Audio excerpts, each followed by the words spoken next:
नवम अध्याय।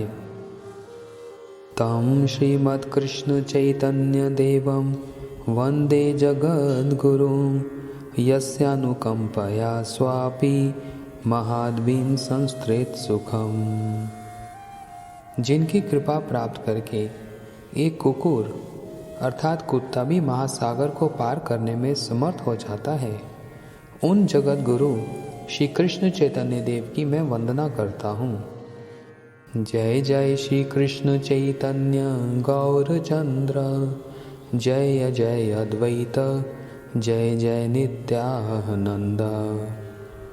श्री कृष्ण चैतन्य गौरचंद्र की जय हो, जय हो। श्री नित्यानंद प्रभु और श्री अद्वैताचार्य की जय हो, जय हो। जय जय शिवासादि गौर भक्तगण, सर्वाभीष्ट पूर्ति हेतु जहार स्मरण। शिवासादि गौर भक्तों की जय हो, जय हो, जिनके स्मरण से समस्त कामनाएं पूर्ण हो जाती हैं। श्री रूप सनातन भट्ट रघुनाथ, श्री जीव गोपाल भट्ट दास रघुनाथ, ऐसा प्रसाद लिखी चैतन्य लीला गुण, जानी व न जानी करी आपन शोधन। श्री रूप श्री सनातन, श्री रघुनाथ भट्ट, श्री जीव, श्री गोपाल भट्ट और श्री रघुनाथ दास गोस्वामी, इन सब की कृपा से मैं श्री चैतन्य महाप्रभु की लीलाओं और गुणों को लिख रहा हूँ। मैं इन्हें जानता हूँ अथवा नहीं जानता हूँ, तो भी अपने चित्त की शुद्धि के लिए मैं इन्हें लिख रहा हूँ। मालाकारः स्वयं कृष्ण प्रेमामरतरु स्वयं, दाता भोक्ता तत्फलानां यस्त्यं चैतन्यमाश्रये। श्री चैतन्य स्वयं ही प्रेम रूप कल्प वृक्ष और स्वयं ही उसके माली हैं, जो उस वृक्ष के फलों के दाता और भोक्ता हैं। उन श्री कृष्ण चैतन्य का मैं आश्रय ग्रहण करता हूँ। प्रभु कहे आमी विश्वम्बर नाम धरी, नाम सार्थक है यदि प्रेम विश्व भरी। श्री चैतन्य महाप्रभु ने विचार किया कि मेरा नाम विश्वम्बर अर्थात विश्व का पालन करने वाला है। यदि मैं कृष्ण प्रेम से संपूर्ण विश्व को भर दूं, तभी मेरा यह नाम सार्थक होगा। यही चिंतित लैला प्रभु मालाकार धर्म, नवदीपे आरंभिला फलोद्यान कर्म। श्री चैतन्य मालाकार पृथ्वी ते आनी, भक्ति कल्प तरु रोपिला सिंची इच्छा पानी। ऐसा विचार करके महाप्रभु ने माली बनकर नवदीप में फल का उद्यान लगाना आरंभ किया। श्री चैतन्य माली ने भक्ति कल्प वृक्ष को पृथ्वी पर लाकर रोपण किया और इच्छा रूपी जल के द्वारा उसका सिंचन किया। जय श्री माधवपुरी कृष्ण प्रेमपुर, भक्ति कल्प तरुर ते हो प्रथम अंकुर। श्री माधवेंद्रपुरी पाद की जय हो, जिनका हृदय कृष्ण प्रेम से परिपूर्ण है। वे भक्ति कल्प वृक्ष के प्रथम अंकुर हैं। श्री ईश्वरपुरी रूपे अंकुर पुष्ट हैला, आपने चैतन्य माली स्कंद उपजिला। श्री ईश्वरपुरी रूप में यह अंकुर पुष्ट हुआ और स्वयं चैतन्य माली इस वृक्ष के तने के रूप में प्रकट हुए। निजा चिंत्य शक्ति है माली है स्कंद है, सकल शाखार से स्कंद मूलाश्रय। श्री चैतन्य महाप्रभु अपनी अचिंत्य शक्ति के प्रभाव से माली होते हुए भी उस वृक्ष का तना भी बने। यह तना सभी शाखाओं का मूल आश्रय है। परमानंदपुरी आर केशव भारती, ब्रह्मानंदपुरी आर ब्रह्मानंद भारती। विष्णुपुरी केशवपुरी पुरी कृष्णानंद, श्री नरसिंह तीर्थ आर पुरी सुखानंद। ऐ नव मूल निकसिल वृक्ष मूले, ऐ नव मूले वृक्ष करिला निश्चले। परमानंदपुरी केशव भारती, ब्रह्मानंदपुरी ब्रह्मानंद भारती, विष्णुपुरी केशवपुरी, कृष्णानंदपुरी श्री नरसिंह तीर्थ और सुखानंदपुरी, ये 9 जड़ों वृक्षों के मूल से निकली जिन्होंने वृक्ष को स्थिर किया। मध्य मूल परमानंदपुरी महाधीर, ए नव मूले वृक्ष करिले सुस्थिर। जिन 9 जड़ों ने वृक्षों को स्थिर किया है, महाधीर श्री परमानंदपुरी उसकी मध्य जड़ है। स्कंदेर उपरे बहु शाखा निकसिला, उपरी उपरी शाखा असंख्य हैला। विश्व विश्व शाखा करी एक एक मंडल, महा महा शाखा छाइला ब्रह्मांड सकल। एक एक शाखा ते उपशाखा शत शत, जत उपजील शाखा के गनी बेकत। मुख्य मुख्य शाखा गणे नाम गणन, आगे त करीबे शुन वृक्षेर वर्णन। तने से ऊपर अनेक शाखाएं निकली और उन शाखाओं के ऊपर असंख्य शाखाएं और निकली। 20-20 शाखाओं को लेकर एक मंडल बना। बड़ी बड़ी शाखाएं संपूर्ण ब्रह्मांड में छा गईं। एक एक शाखा से 100-100 शाखाएं उपजी। उन शाखाओं की कौन कहाँ तक गिनती कर सकता है। मुख्य मुख्य शाखाओं के नामों की गणना आगे करूँगा। अभी चैतन्य वृक्ष का वर्णन सुनिए। शाखा रूपरे हैला वृक्ष दुई स्कंद, एक अद्वैत नाम आर नित्यानंद। वृक्ष के तने के ऊपर वाले सिरे पर तनों के 2 भाग हुए। एक तने का नाम श्री अद्वैत और दूसरे का नाम श्री नित्यानंद हुआ। सेई दुई स्कंदे शाखा जतयोपजिला, तार उपशाखा गणे जगत छाइला। बड़ा शाखा उपशाखा तार उपशाखा, जगत व्यापीला तार के करीबे लेखा। शिष्या पर शिष्यार उपशिष्य गान, जगत व्यापीला तार नहीं कह गणन। उडुम्बर वृक्ष जेन फले सर्व अंगे, ए मत भक्ति वृक्षे सर्वत्र फल लागे। इन दोनों तनों से जितनी भी शाखाएं उत्पन्न हुई, उनकी उपशाखाओं ने संपूर्ण जगत को आच्छादित कर दिया। बड़ी शाखाएं, उपशाखाएं और उनकी भी उपशाखाओं ने जगत को व्याप्त कर लिया। उनके बारे में कौन लिख सकता है। इस प्रकार शिष्य पर शिष्य अर्थात शिष्य के शिष्य और उनके भी उपशिष्य इतनी संख्या में संपूर्ण जगत में फैल गए कि उनकी गिनती संभव नहीं है। जिस प्रकार गुलर वृक्ष के सभी अंगों में फल लगता है, उसी प्रकार भक्ति वृक्ष के प्रत्येक अंग में फल लग गए। मूल स्कंदेर शाखा आर उपशाखा गणे, लागिलो जे प्रेम फल अमृत के जीने। चैतन्य महाप्रभु रूपी मूल तने की शाखाएं उपशाखाओं में जो फल लगे, वह अमृत को भी पराभूत करने वाले थे। पाकिलो जे प्रेम फल अमृत मधुर, बेलाय चैतन्य माली नाही लय मूल। त्रिजगते जत आछे धन रत्न मणि, एक फलेर मूल्य करी ताह नाही गनी। जो प्रेम फल पक गए, उनका स्वाद अमृत से भी मधुर था। माली श्री चैतन्य महाप्रभु उन मधुर फलों को बिना मोल के ही बांटने लगे। तीनों लोकों में जितनी भी धन रत्न मणि आदि संपत्ति है, उसका मूल्य उस वृक्ष के एक प्रेम फल के समान भी नहीं है। मांगे वा ना मांगे के हो, पात्र वा अपात्र, इहार विचार ना ही जाने दे मात्र। किसी ने मांगा अथवा नहीं मांगा, कोई इसका अधिकारी था या नहीं था, इस पर बिना कोई विचार किए श्री चैतन्य महाप्रभु सबको यह प्रेम फल देते गए।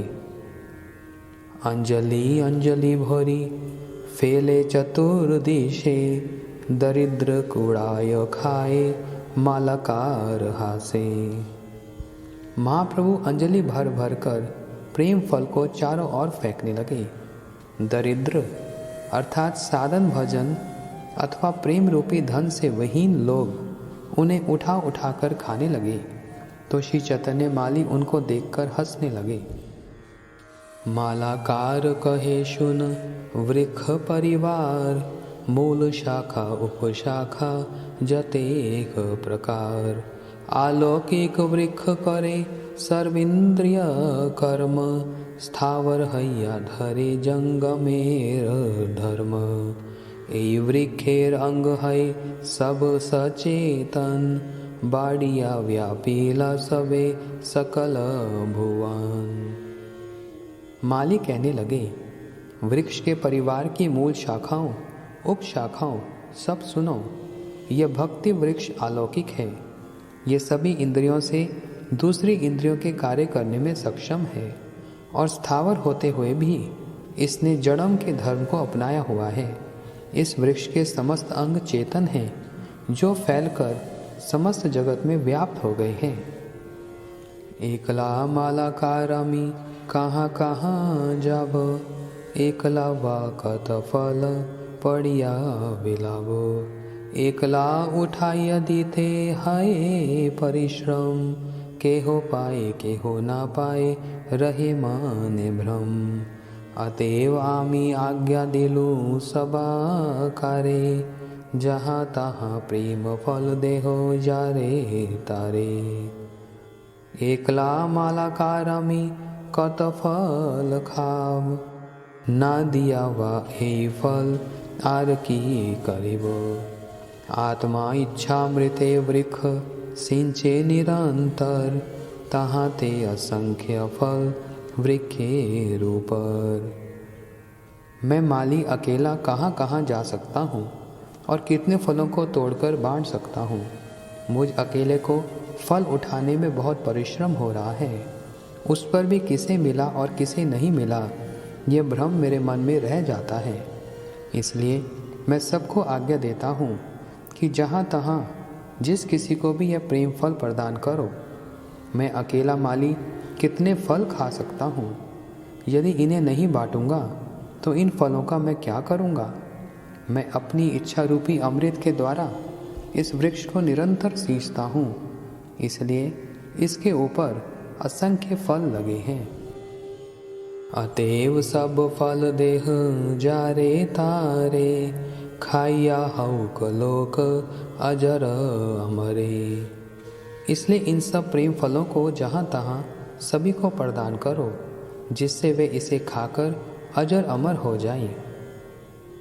जगत व्यापिया मोर हबे पुण्य ख्याति, सुखी हैया लोक मोर गाही बेक कीर्ति।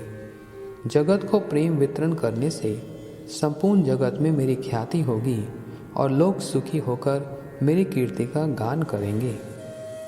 भारत भूमि ते हैला मनुष्य जन्म जार, जन्म सार्थक करी कर पर उपकार। भारत भूमि पर जिसने मनुष्य का जन्म ग्रहण किया है, उसका आवश्यक कर्तव्य है कि वह परोपकार कर अपना जन्म सार्थक करे। एतावज जन्म सफलयम देहि नाम इह देहेषु, प्राणेर अर्थे दिया वाचा श्रेय अर्चनम सदा। प्राण, धन, बुद्धि और वचन के द्वारा दूसरों के प्रति निरंतर श्रेय आचरण करना ही देहधारी जीवों के जन्म की सार्थकता है। प्राणी नाम उपकार्य यद इवा परत्र च, कर्मणा मनसा वाचा तदेव मतिमान भजेत। कर्म, मन और वचन के द्वारा इस जन्म के तथा अगले जन्म के लिए प्राणियों के जो उपकार योग्य है, उसी का ही बुद्धिमान व्यक्ति आचरण करते हैं। माली मनुष्य अमार, नाही राज्य धन, फल फूल दिया करी पुण्य उपार्जन। मैं एक माली हूँ, मेरे पास राज्य धन आदि कुछ भी नहीं है। मैं तो केवल फल फूल देकर पुण्य कमाता हूँ। माली हैया वृक्ष हैलाम एत इच्छा थे, सर्व प्राणी रूपकार है वृक्ष है थे। वृक्ष से समस्त प्राणियों का उपकार होता है, इसी इच्छा से मैं माली होते हुए भी वृक्ष बना हुआ हूँ।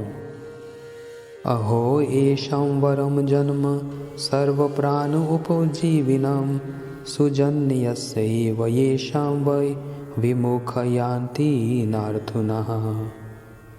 श्री कृष्ण ग्वाल बालकों से वृक्षों को लक्ष्य कर कर कह रहे हैं, अहो ये वृक्ष सब प्राणियों के उपजीविका स्वरूप हैं, अर्थात समस्त प्राणियों का उपकार करते हैं, इसलिए इनका जन्म सफल है।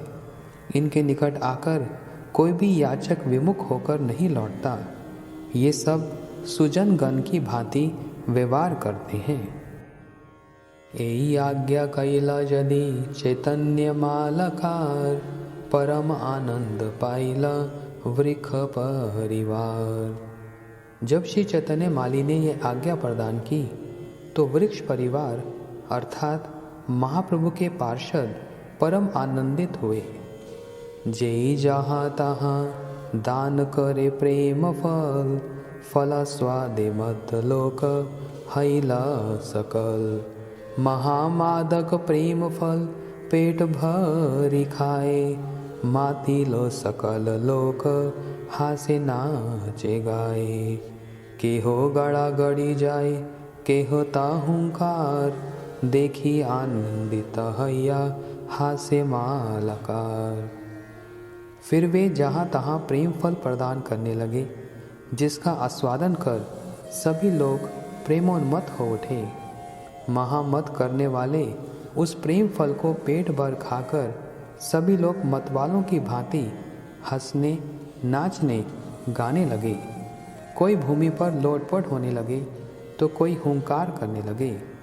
यह सब देखकर श्री चैतन्य माली आनंदित होकर हंसने लगे। एई मालाकार खाए एई प्रेम फल, निर्वधि मत रहे विवश विवल।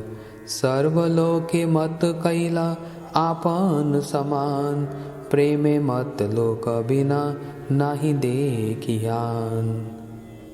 श्री चैतन्य माली स्वयं भी इस प्रेम फल का आस्वादन कर निरंतर उन्मत्त रहते और वे प्रेम के द्वारा विवश तथा विवल हो जाते। उन्होंने सभी लोगों को अपने समान इतना प्रेमोन्मत्त कर दिया कि कोई भी ऐसा नहीं दिखता था जो प्रेम में मत ना हो। जय जय पूर्वे निंदा कैला बलि मातो जाल, सही फल खाए नाचे बले भाल भाल। जिन्होंने पहले श्री चैतन्य महाप्रभु को मतवाला कहकर उनकी निंदा की थी, वे भी फल को खाकर नाचते हुए कहने लगे कि बहुत अच्छा है, बहुत अच्छा है। ऐ तो कहिनु प्रेम फल वितरण, एबे शून्य फल दाता जय जय शाखागण। यहाँ तक प्रेम फल के वितरण के संबंध में मैंने वर्णन किया। अब फल प्रदान करने वाली जो जो शाखाएं हुई उनको श्रवण करो। श्री रूप रघुनाथ पदे जार आश, चैतन्य चरित्रामृत कहे कृष्ण दास। श्री रूप रघुनाथ गोस्वामी के चरण कमल ही जिसके एकमात्र आश्रय हैं, वे कृष्णदास श्री चैतन्य चरितामृत का वर्णन कर रहा है। श्री चैतन्य चरितामृत के आदि खंड में भक्ति कल्प वृक्ष का वर्णन नामक 9वें अध्याय का अनुवाद समाप्त।